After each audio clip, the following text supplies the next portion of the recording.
ابھی وہ باتیں کر ہی رہے تھے کہ اس بچے کا والد بھی وہاں پہنچ گیا۔ اس نے ان کے سروں پر ہاتھ پھیر کر پوچھا، بچوں کہاں سے آئے ہو اور جانا کہاں ہے؟ جواب میں حامد نے انہیں سارے حالات بتا دیے، جسے سن کر اس نے خدا کا شکر ادا کیا کہ ان کی زندگیاں بچ گئیں۔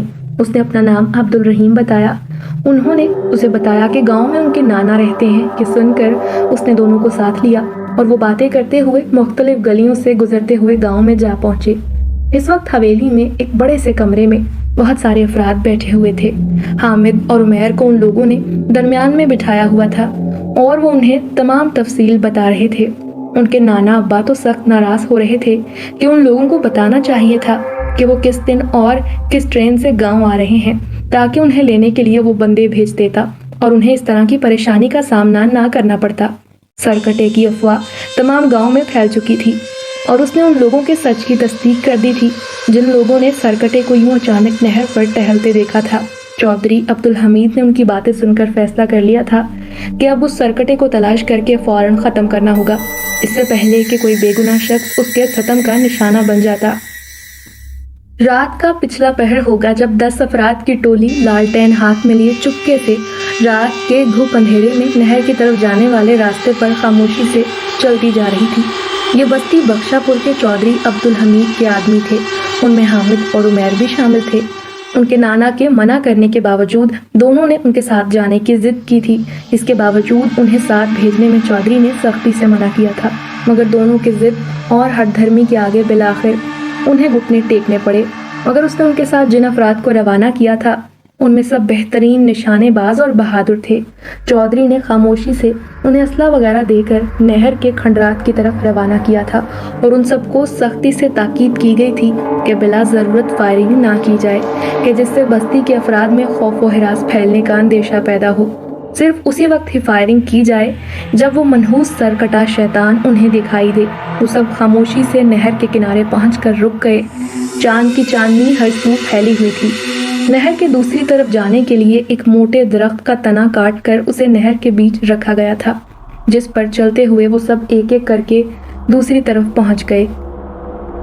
چند قدم چلنے کے بعد سامنے ہی پرانے کھنڈرات دیوں کی مانند سر اٹھائے کھڑے تھے۔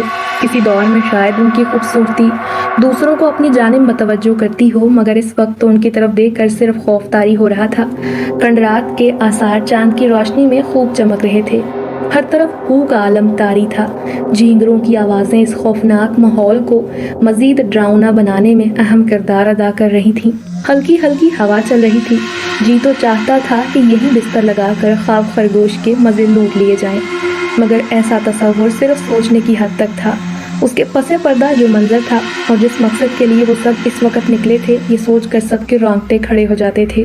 ہر کسی نے بندوقیں ہاتھوں میں تھام رکھی تھی اور چاند کی روشنی کی وجہ سے لالٹین روشن رکھنے کی ضرورت نہیں تھی، اسی لیے حامد نے بھی لالٹین کو بجھا کر ہاتھ میں لٹکا لیا۔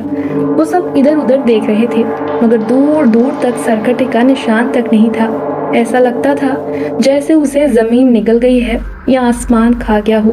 کافی دیر تک انتظار کرنے کے بعد فیصلہ کیا گیا کہ کھنڈرات کے اندر چل کر اسے تلاش کیا جائے۔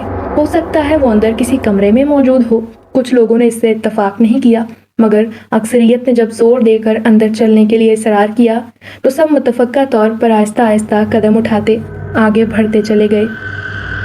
ان کھنڈرات میں صرف 3-4 کمرے ہی تھے اور سب کے سب دروازوں سے عاری تھے۔ غالباً کوئی اکھاڑ کر لے گیا ہوگا۔ باری باری سب کمروں میں گھوم کر دیکھنے پر انہیں مایوسی ہوئی، شاید وہ شکار کے لیے باہر نکلا ہوگا۔ یہ سوچ کر سب نے واپسی کی ٹھانی۔ باہر نکلتے ہی ان کی خوف سے سیٹی گم ہو گئی۔ سرکٹا جس کی انہیں تلاش تھی اپنی تمام تر دہشت کے ساتھ ان کے سامنے موجود تھا۔ گاڑھا اور تازہ لال خون اس کی کٹی گردن سے فوارے کی طرح اچھل اچھل کر باہر گر رہا تھا، جس سے اس کا تمام جسم سرخ رنگ میں رنگتا جا رہا تھا۔ اس کے پاؤں جوتوں سے خالی تھے۔ اس کے دائیں ہاتھ میں ایک تیز دھار والا کھانڈا تھا، جس کی دھار چاند کی دودھیا روشنی میں چمک رہی تھی۔ وہ کچھ دیر کے لیے رکا تو اس کے قدموں کے نیچے خون اکٹھا ہو کر ایک تالاب کی صورت اختیار کر گیا۔ ان کے درمیان تقریباً 10-15 فٹ کا فاصلہ ہوگا۔ پھر اچانک اس سرکٹے نے ان کے جانب پیش قدمی کی۔ وہ سب بکھر کر دائیں بائیں ہو گئے۔